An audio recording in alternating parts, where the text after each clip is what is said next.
కొత్త chapter. The power of his name. ఆయన నామము యొక్క శక్తి ఎంత గొప్పది, అది కొత్త chapter. Does one benefit from repeating babas name mechanically when the mind is not focused on him? I once asked ఈ రిచ్. ఒకసారి నేను ఈ రిచ్ని ఇలా అడిగాను. ఒకరు యాంత్రికంగా బాబా బాబా బాబా బాబా బాబా బాబా బాబా పొద్దున పెట్టుకుంటాడు. 7:50 నుంచి 8 గంటల వరకు అలారం పెట్టేస్తాడు, కొట్టేస్తాడు బాబా బాబా బాబా బాబా అని. దానిలో హృదయం లేదు, మనసు లేదు. వాడు ఎంతసేపు టైం చూసుకుంటున్నాడు, ఎంతసేపు ఇలా. దానివల్ల ఏమైనా ప్రయోజనం ఉంటుందా అని ఎరిచిని నేను ప్రశ్న వేశాను ఒకసారి. మనందరికీ సహజంగా వచ్చేదే కదమ్మా. ఎందుకంటే మనం ప్రార్థన చేస్తున్నాం, యాంత్రికంగానే చేస్తాం, మనం హృదయం పెట్టి చేయడం చేత కాదు. బాలనాటు అంటాడు కన్వర్సేషన్స్లో, ప్రతిరోజు పూర్తి కపటంతో నేను చేసే ప్రార్థనలు శ్రద్ధగా వింటూ ఉంటాము, అంతకంటే నీ కరుణకు రుజువేం కావాలంటాడు. ఎందుకని ఏ రోజన్నా వీడు నిజాయితీగా చేస్తాడేమో అని ఆయనకు ఆశ. అందుకని ప్రతిరోజు వింటూ ఉంటాడంటే అంతకంటే నీ కరుణకు రుజువేం కావాలి. He answered this with a question of his own. దానికి సమాధానంగా మరొక ప్రశ్న వేశాడు ఈ రిచ్. ఏమిటా ప్రశ్న? Have you heard the story of Valmiki? Valmiki కథ నీవు విన్నావా అని అడిగాడు. He wrote the Ramayana, the life of lord Ram, even before Ram was Born. పురాణాల ప్రకారము శ్రీరామ జననానికి ముందే శ్రీరామచంద్రుడి యొక్క వృత్తాంతాన్ని అతను గ్రంథస్థం చేసినటువంటి మహనీయుడు. He was a perfect master. ఆయన సద్గురు, వాల్మీకి సద్గురు. Have you heard the story of how he became perfect? అతను పరిపూర్ణుడిగా ఎలా మారాడో ఆ కథ విన్నావా నువ్వు అని అడుగుతున్నాడు. I heard it during college days, I admitted. అవును, ఏదో కాలేజీ రోజుల్లో నేను విన్నాను అలాంటి కథ అన్నాడు రుస్తాం. మరి I only remember it vaguely. కానీ పూర్తిగా జ్ఞాపకం ఉందని చెప్పలేను, కొంచెం కొంచెమే జ్ఞాపకం ఉందన్నాడు. So let me tell you, Erich said. Erich చెప్తున్నాడు ఇలాగ. Valmiki was a dacoit. Valmiki దారి దోపిడీ చేసి జీవించేటువంటి ఒక గజ దొంగ. He robbed and killed people and that is how he made his living. దారిలో పోయేటువంటి మనుషుల్ని దోపిడీ చేసుకొని అవసరమైతే వాళ్ళని చంపేసి ఆ దాని మీద వచ్చిన ఆదాయం మీద జీవిస్తూ ఉండేవాడు. అది అతని జీవన శైలి. This was his profession and why did he do all this? ఇది అతని వృత్తి. మరి ఎందుకు చేస్తున్నాడు ఇది అంతా అని అడగొచ్చు. Well, he had a family to feed. భార్య పిల్లలు ఉన్నారు వాడికి, వాళ్ళకి తిండి పెట్టాలి కదా. And this was the only profession he knew. వాడికి నేర్చుకుని వాడికి చేతనైన వృత్తి వ్యాపకం ఇది ఒకటి. He had killed several 100 people like this. కొన్ని 100 మందిని ఇలా చంపించాడు వాడు అవసరమైనప్పుడల్లా చంపించాడు. One day perfect master happen to pass his way. ఒకరోజు ఇతనికి దారిలో ఒక సద్గురువే సాక్షాత్తు తారసపడ్డాడు. ఈ caught the perfect master with intention of killing. పట్టుకున్నాడు. రావా, అయిపోయింది ఈ పని ఈవేళ అని పట్టుకున్నాడు ఆ సద్గురువుని. ద మాస్టర్ ఆస్, why do you do all these? What is the reason? ఏమై ఎందుకో ఇన్ని అధవ పనులు చేస్తున్నావు నువ్వు? ఏమిటి దీనికి కారణము అని అడిగాడు. Valmiki replied, have a family to feed and the money that I earn goes towards supporting them. మరి నా కుటుంబం ఉందయ్యా, నాకు భార్య ఉంది, పిల్లలు ఉన్నారు, వాళ్ళకి తిండి పెట్టాలి, నేను సంపాదించిందంతా వాళ్ళకే ఖర్చు పెడతాను నేను. This is the only way I know. నాకు వచ్చిన విద్యలో ఇది ఒకటే, మరి ఏం చేయను నేను అన్నాడు. The master said, killing and robbing is a sin. దోచుకోవడము, చంపడము మహాపాపము. Will your family share your burden of sin? నువ్వు చేసిన పాపంలో వాటా పంచుకుంటారా నీ భాగం, నీ కుటుంబం వాళ్ళు అన్నాడు. Valmiki said, of course they will. ఎవరి కోసం? వాటా పంచుకోవాల్సిందే అన్నాడు. After all I'm doing it for them. వాళ్ళ కోసమే నేను ఇదంతా చేస్తూ ఉంటా అన్నాడు. Have you asked them? The master asked. అంత ధైర్యంగా ధీమాగా చెప్తున్నావు, వాళ్ళు ఎప్పుడన్నా అడిగేవా అసలు ఈ విషయము అన్నాడు. Valmiki said, no, but I'm sure they will support me, they are my family. అడగలేదు, ఇది అడగక్కర్లేదు, అది నేను వాళ్ళ కోసమే చేస్తున్నాను. సో తప్పకుండా ఆ పాపంలో భాగం వాళ్ళు తీసుకుంటారు, నాకు ఆ నమ్మకం ఉందన్నాడు. Go and ask them. The master insisted and make sure they will share the sin with you. అలా కాదయ్యా, నా మాట విను, వెళ్ళు, వాళ్ళు తప్పకుండా వాటా పంచుకుంటారా లేదా కనుక్కొని రా నువ్వు, నేను చెప్తున్నా నీ మంచి కోసమే అన్నాడు. I know when I go to ask them you will run away. అమ్మ నువ్వు మంచి ప్లాట్ అనమాట. నేను వెళ్ళి అమాయకంగా అక్కడ వెళ్ళి అడుగు వస్తే ఈ లోపల నువ్వు పారిపోదామని ప్లాన్ వేస్తున్నావా? You are only trying to trick me. నన్ను మోసం చేయడానికి కుతంత్రం నీది అన్నాడు. The master claim calmly assured him, I won't run away, but if you don't trust me then tie me up. నేను అలా పారిపోయేవాడిని కాదు. పోన్లే నీకు నమ్మకం లేదు, నన్ను చెట్టు కట్టి కాళ్ళు చేతులు కూడా వేసి నేను ఇక్కడే ఉంటాను, నువ్వు అడిగరే వెళ్ళి అన్నాడు. So this made sense to Valmiki. ఓ ఇదేదో బాగానే ఉంది, తేల్చుకోవాల్సిన వ్యవహారమే అనుకున్నాడు Valmiki. Who proceeded to tie the master and then went back to his family. ఏం చేశాడు? కట్టేశాడు. ఈ గురువుని శుభ్రంగా తాళ్ళు వేసి కట్టేసి నువ్వు ఇక్కడే ఉండన్నాడు. వెళ్ళాడు కుటుంబం దగ్గరికి. He told his wife and children about his profession and how he earned the money that he gave to them. కూర్చోండి అన్నాడు భార్యా పిల్లలు. రోజు ఎక్కడి నుంచి వస్తుంది అనుకుంటున్నాను మీకు డబ్బులు ఇవన్నీ? నేను దారిలో కనపడిన వాళ్ళలా చంపి ఇప్పటికి 800 మందిని చంపాను. ఆ డబ్బులన్నీ తెచ్చి మీకు తిండి పెట్టాను నేను. Finally he asked them if they would share in his sin. ఇది ఇన్ని పాపాలు చేశాను, మరి అందులో మీకు అందరూ వాటా మీరు ఉండాలి, తీసుకోవాలి కదా అన్నాడు. Then all his family members refused to share his sin. మేమెలా తీసుకుంటాం? నీ బాధ్యత అది, పోషించాల్సిన బాధ్యత. నువ్వేం చేస్తావు మాకనవసరం. ఇలాంటి వెధవ పనులన్నీ చేసేవు నువ్వు, మేమేం చేస్తాం, మాకేమి వాటా తీసుకోమన్నా. He was shocked and overwhelmed by the burden of his sins. ఇన్ని 100 మందిని చంపిన మహాపాపం నేను ఒక్కరిని భరించాలా? మీరందరూ ఆగి తిని పడుకుంటారా? ఇదేమో నాకు నచ్చలేదు అనుకున్నాడు. He went back to the master and asked for forgiveness. వెంటనే గురువు దగ్గరికి వెళ్ళి కట్లిపోయి, నువ్వు చెప్పింది కరెక్టయ్యా బాబు, నువ్వు చెప్పింది జరుగుతోంది, నన్ను క్షమించి, నిన్ను అనవసరంగా అనుమానించానన్నాడు. He pleaded with the master to show him a way for his salvation. సరే నా తప్పు ఏంటో చెప్పావు, నువ్వు బాగానే ఉంది, కానీ దీని విరుగుడు కూడా నువ్వే చెప్పు అన్నాడు. As he was ready to undertake any kind of penance for his sins. నా పాపాలు పోగొట్టుకోవడానికి ఎంత భయంకరమైన దీక్ష అయినా సరే రెడీ నేను, చెప్పు నువ్వు అన్నాడు. The master told him to SIT at one spot and not move from it, no matter what happened, and repeat the name of God. So repeat Rama Rama.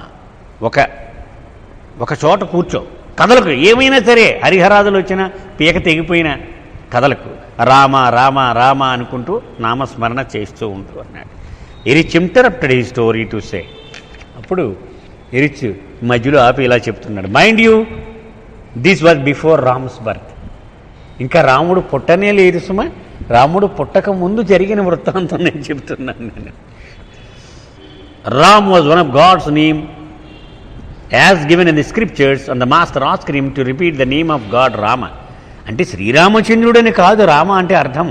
భగవంతుడికున్న సహస్రనామాలలో అది కూడా ఒక నామముగా అప్పటికే ప్రాచుర్యంలో ఉన్నది. ఆ నామాన్ని స్మరించమని చెప్పాను. Valmiki said, I will not repeat the name of God. అలా దేవుడి పేర్లు అవి జపించమంటే నాకు నచ్చదు అన్నాడు.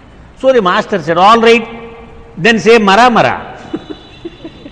ఓకే, రామ అంటే దేవుడి పేరు, దేవుడు అంటే కెట్టదంటున్నావు, పోనీ ఓకే, మరా మరా అని పోనీ, దేవుడి పేరు కాదు కదా అది అన్నాడు. అది హిందీలో మరా మరా అంటే చచ్చిపోవడం. అంచేతరా ఏమన్నాడు, రివర్స్ చేసేసి అలాగ నువ్వు చదివి అన్నాడు. Eris explained that Mara means dead in Hindi. హిందీలో చావు. వాల్మీకి అగ్రీడ్, ఇదేదో బాగుంది నీ ఐడియా, ఒప్పుకుంటాను, ఇది నాకు సమ్మతమే అన్నాడు. Being a dacoit he had killed so many people that he'd not mind repeating it. బోల్డ్ మంది చంపేసాను, ఆ చావే కదా నన్ను అనమంటున్నావు అంటాను, దానికే ఉంది. చంపడం చంపడం చంపడం చంపడం అని బాగుంది మంత్రం, నేను చేసిన పనే అది, నా వృత్తే అది, బాగుంది అనుకున్నాడు. మరా మరా మరా హీ కెప్ట్ రిపీటింగ్. సో కొన్ని సంవత్సరాల పాటు ఒకే చోట కూర్చుని మరా మరా మరా మరా అనేటువంటి మంత్రాన్ని జపిస్తూ ఉన్నాడు. And you know how it is when you repeat something endlessly. అనంతముగా గనక ఒకే నామాన్ని జపిస్తే ఏమవుతుందో తెలుసా నీకు? Over time the mara became Rama. And without knowing it Valmiki was saying Rama Rama Rama Rama. అది ఎలా తినగ తినగవేమో తీయగా ఉండు మనం పద్యం అనుకుంటాం కదండి, అలాగా మరా మరా రామ రామ రామ రామ రామ రామ అయిపోయి ఆఖరికి రామ అయిపోయిందట. అది అతనికి తెలియకుండానే.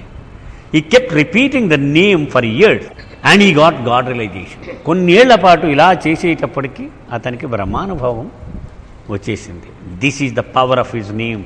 ఎలా వచ్చింది? రామనామంలో దాగి ఉన్న శక్తి వలన అతనికి వచ్చింది.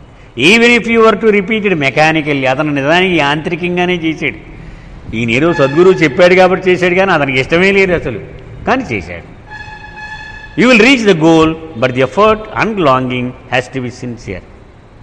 యాంత్రికంగా చేసిన దాని వెనుక అతని నిజాయితీతో కూడిన ప్రయత్నం, కృషి, అది మాత్రం గట్టిగా ఉంది. If you can do what Valmiki did, then you don't have to do anything more. అలా కనుక చేస్తే ఇంకేం చేయక్కర్లేదు వాడికి, అలాంటి వాడికి. You don't have to worry about how to reach the goal will reach you.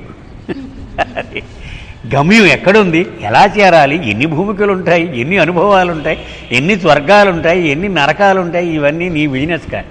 అవన్నీ నీ దగ్గరికి నడుచుకుని రావాలి, నీ కాళ్ళ దగ్గరికి రావాల్సిందే. Create the longing in your heart. అంచేత అలాంటి తపన నీ హృదయంలో కావాలి. Our hearts are filled with so many want, so many longing that there is no space left for Baba. పోనీ మనం మరి పరిస్థితి ఏమిటని ఒకసారి చూసుకుంటే మన హృదయం నిండా రకరకాల కోరికలు, పాములు పుట్టలాగా ఉంది. చాలా విషయాల కోసం అసలు బాబా గురించి ఆలోచించడానికి ఇంత ఖాళీ కూడా లేదు. అది సామెత చెప్తారు చూడండి, బొబ్బట్లు తినేసి దొర్లుతున్నాడు ఒక ఆయన. ఎవరో నాబోటోడు సలహా ఇచ్చాడు, ఏమైనా ఇంత వామ్ మార్క్ వేసుకుంటే సరిపోతుంది కదా అని. ఆ వామ్ మార్క్ వేసుకునేంత ఖాళీ ఉంటే ఇంకో బొబ్బట్టు తినేవాడిని, అంత ఖాళీ ఉంటే.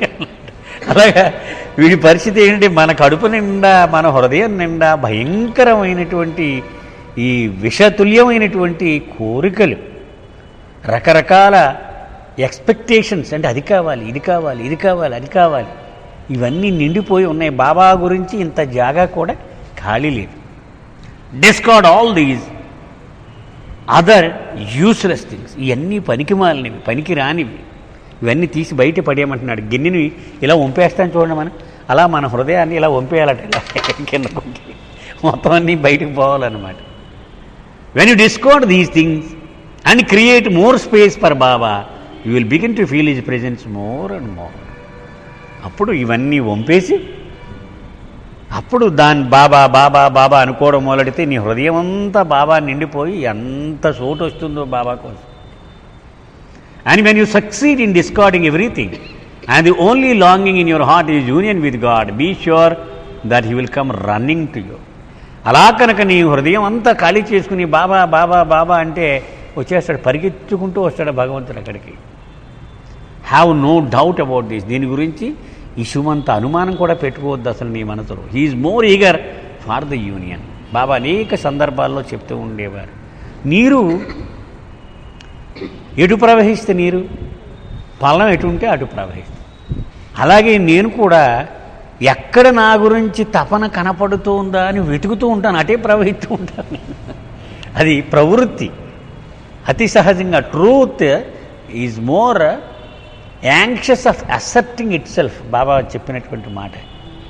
అంటే మనం సత్యమును పొందడానికి ఎంత తాపత్రయం పడుతున్నామో అంతకంటే ఎక్కువగా ఇలాంటి అనువైన చోటకు వెళ్ళిపోదామని సత్యమే ఆరాటపడుతూ ఉంటుందట. లేకపోతే ఆయన అవతార పురుషుడిగా ఎందుకండి రావడం? ఆయనకున్న తాపత్రయం వల్లే వచ్చాడు ఆయన. మనం అసలు ఏం పట్టించుకోవటం లేదు, ఉన్నప్పుడు కూడా ఆ తర్వాత చూద్దాలి అంటున్నాం. అయినా ఆయన వస్తున్నాడు, ఎందుకని? ఆయనకే ఎక్కువ తాపత్రయం మనకంటే. It is why who are not ready, not prepared. ఆయన ఒంటి ఎప్పుడు కూడా లోపం లేదు. ఆయన పాపం అన్నీ చేసేస్తున్నాడు, దున్నేస్తున్నాడు, గింజలు జల్లేస్తున్నాడు, సాగు చేసేస్తున్నాడు, నీళ్లు పోస్తున్నాడు, అన్నీ చేస్తున్నాడు. కానీ మనం ఆ ఫలాన్ని సాయం అందుకోవడానికి సిద్ధంగా లేవు. Longing is the only thing that can draw him. అంచేత మన హృదయంలో నుంచి తపన, ఆ తపన ఎప్పుడైతే వచ్చిందో అప్పుడు ఆయన ఆటోమేటిక్గా వస్తాడు. బ్రాబజాన్ ఇన్ డస్ట్ ఐ సింగ్ అనే పుస్తకంలో రాస్తాడు, లవ్ స్ట్రీట్ అంటే ప్రేమ వీధి ఒకటి ఉంటుందట. ప్రేమ వీధి అని దాని పేరు ఎందుకంటే ప్రభు మకం ఉండేది ఆ వీధిలోనే. ఆయన తెల్లవారుజామునే లేచి ఒక పెద్ద పాత్రల నిండా దివ్య మధువుని నింపుకొని మార్నింగ్ వాక్ లాగా వెళుతూ ఉంటాడట. ఆయనకు ఎవడి మీద కృప కలిగితే వాడు నోరు తెరమని గొంతులో పోస్తూ ఉంటాడట. అందుకని ఆయనని నిజంగా ప్రేమించే వాళ్ళందరూ చిన్న చిన్న చిన్న చిన్న గుడిసెలు వేసుకుంటారట ఆ వీధిలో అటు ఇటు కూడా. ఎందుకంటే ఆయన దృష్టి ఎప్పటికైనా నా మీద పడకపోతుందా, ఆ దివ్యమధు కొంచెం దొరక్కపోతుందా అనే తపనతో వాళ్ళంతా చిన్న గుడిసెలు కట్టుకొని అందులో ఉంటూ ఉంటారట. నీ ఇల్లు ఆయన వచ్చే ముందే నీ ఇంటి ముందు బాగా అలికేసి కళ్ళాపు జల్లి అలికి ముగ్గులు వేసి బాగా అట్రాక్టివ్గా పెడితే ఆయన ఓహో ఇదేదో బాగుంది, ఒక రోజుకి వెళ్ళాలి మనం ఇక్కడికి తప్పకుండా అని ఆయన ఒక ఇంటూ పెట్టుకుంటాడు మన అరుగు ఆ గోడ మీద. This is fit for my entry. లోపల నుంచి ఆయన నామం కూడా బయటికి వినపడుతూ ఉంటే ఇంకా పరవశించిపోతాడు. శబాష్, this is fit for my entry అని ఆయన రికార్డ్ చేసుకుంటాడు ఆయన బుర్రలో. ఏదో ఒక రోజు వస్తాడట. అలాగే చెప్తున్నాడు ఇక్కడ ఎరుచు కూడా చెప్పేది ఏంటి, ఆ తపన ఆయన గురించి గనక మనకి ఆయనకి వినిపించిందంటే తప్పకుండా ఆయన వచ్చేస్తాడు ఇక్కడికి.